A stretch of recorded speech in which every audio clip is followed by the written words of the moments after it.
And let's speak now to Stefan Wolff, who's Professor of International Security at the University of Birmingham here in Britain. Professor Wolff, good to have you with us. So we've seen a significant escalation in recent weeks. Why the intensification and why now?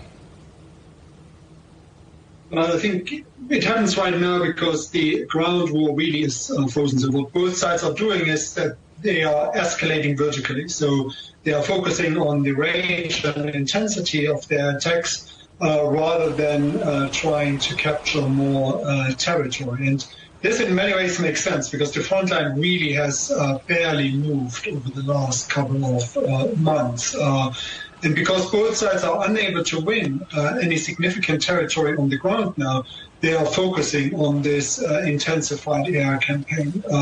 So Russia, for example, fired over 450 missiles at Ukraine last month alone. More than half of them, or almost half of them rather, were ballistic missiles. And in turn, Russia has been hit more by deep strikes from Ukraine, including on Saturday, as we heard there, about 600 drones going directly at Moscow and penetrating some of Russia's densest air defenses in this region. Well, indeed, Ukraine shifting from a defensive focus towards reaching much deeper into Russian territory offensively. Does this show Kiev's greater confidence, military resources, or is it more desperation?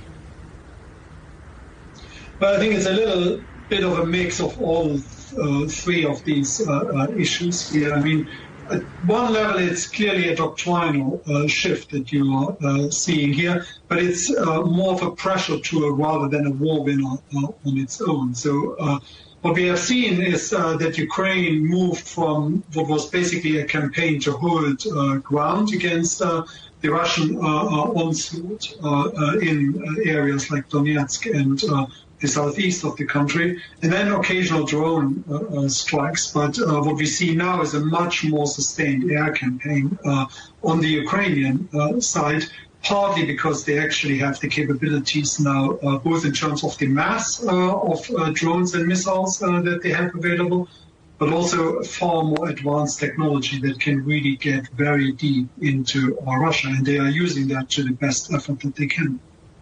President Zelensky again appealing to Ukraine's European allies for more air defence interceptors. Now, how critical are those additional Patriot systems and interceptor missiles? This is right now what I would see as the most acute vulnerability that Ukraine has, and it's even arguably much more urgent than what happens on the front line itself. Over the past couple of days, what Zelensky has said is that Ukraine currently only has about 1% of the interceptors that it needs, whereas Russia has a much increased ability to really produce missiles and drones at scale.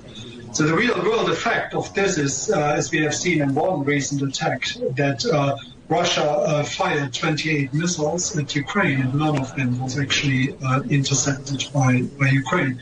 So that's a real problem, because without more interceptors, Ukrainian cities will face probably their most exposed period now. And coming up to winter, this is going to be a real problem for Ukraine. Professor Stefan Wolff from the University of Birmingham, thank you very much indeed for your thoughts today. Thank you.